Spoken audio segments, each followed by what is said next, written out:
So I've been reading again for probably the second or maybe even third time your book River of Blood, and it's just been a really useful text for me to know what the family is, to know where I've come from, and what I'm doing here, and how to not be so swayed by the blood karma that I've maybe you could say signed up for, Right.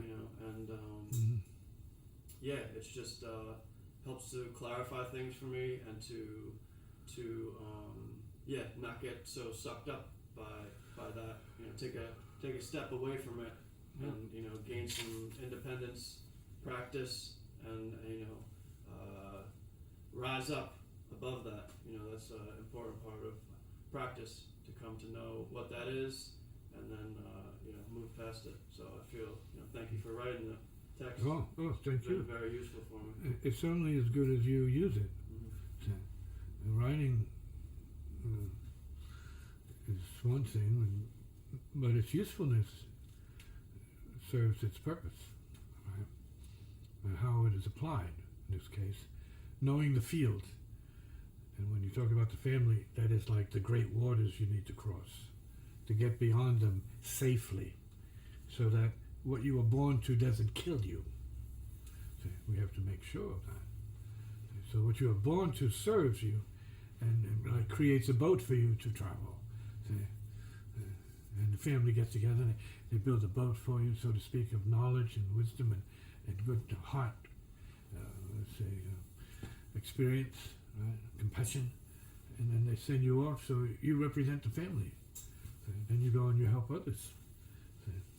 So, and this is pretty much the tradition of spiritual practice, family spiritual practice. Even though I came from on my mother's side, great, beautiful people, alcoholic people, and not all in the same way, but that was the main thing: drink and be merry. That wasn't always the case.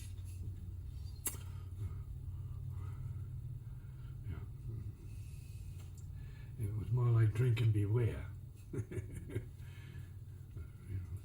careful. See, so it's a good step.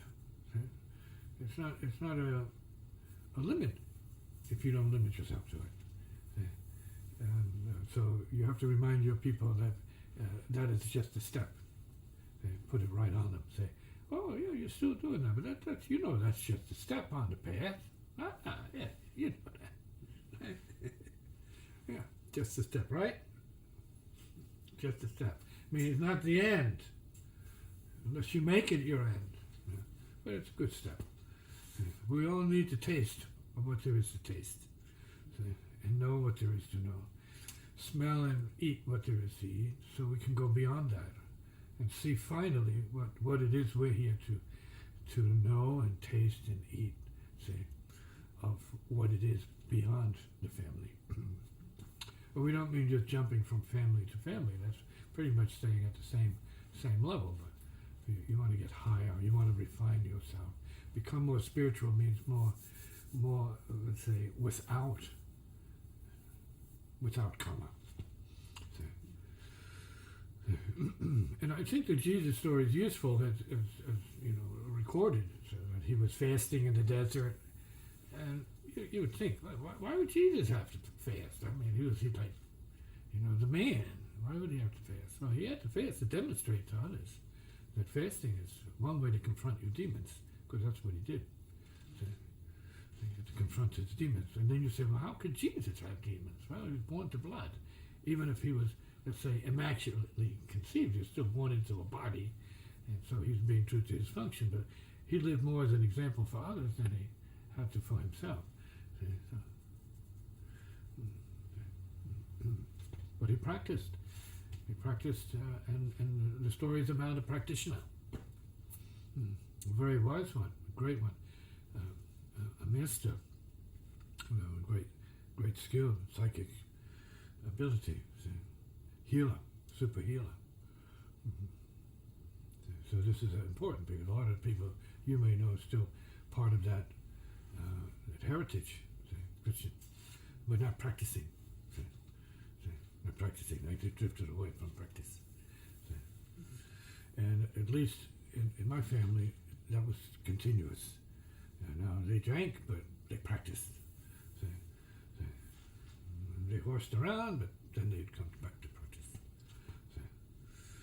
Especially the spiritualists, it was all about that. Because they're never out of that. See. So, their practice was to try and purify themselves so that they could actually heal other people. And they knew they had to cleanse themselves before they can do that. So you have to free yourself of what ails you. To get the best out of yourself, so to speak. Come on.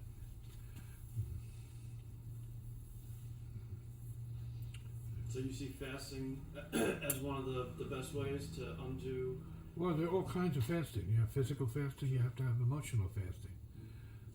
That means you have to purify yourself of your negative emotions. It would be lust, envy, anger, attachment, vanity,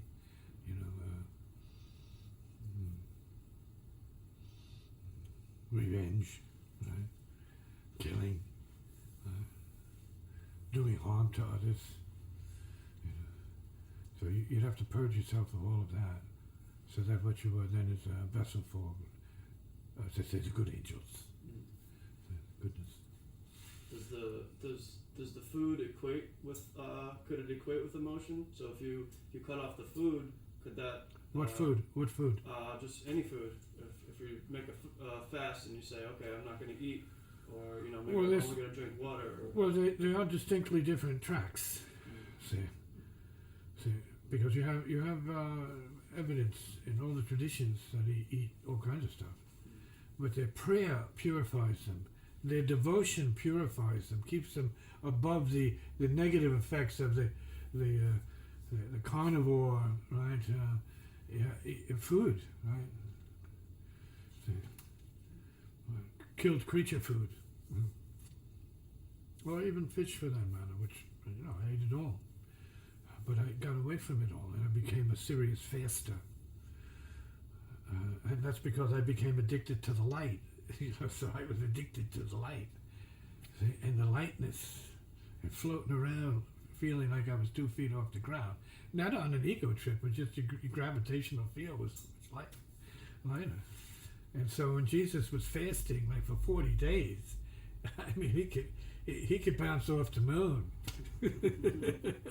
He was flying, that cat, man. He was degravitized. So he knew enough, or his tradition knew enough. I don't know which tradition, or the Essenes, right? Knew enough to be able to purify the body so that there was more levitational presence. You were just lighter. And when you fast for several days, you feel lighter, man. You don't really want to eat after 3 days, right? If you're fasting properly, you say, no, I'm on it right now. 3 days, no food, man. I'm flying. See? That means the body is eating itself, and you're enlightening your body, and it's a great feeling. But I'm not recommended that people do it, but under supervision, I would recommend it. Cleansing. And in the Christian traditions, when I was at school, it was every Friday you had to fast. Every Friday. But it was a partial fast. Right. But that thought stuck in me, and then reading about Jesus fasting for 40 days, I'm saying, well, maybe that'll make me like Jesus. I gotta try that. If he could do it, I could do it. Hey, he's the man. We want to be like the man. Good luck.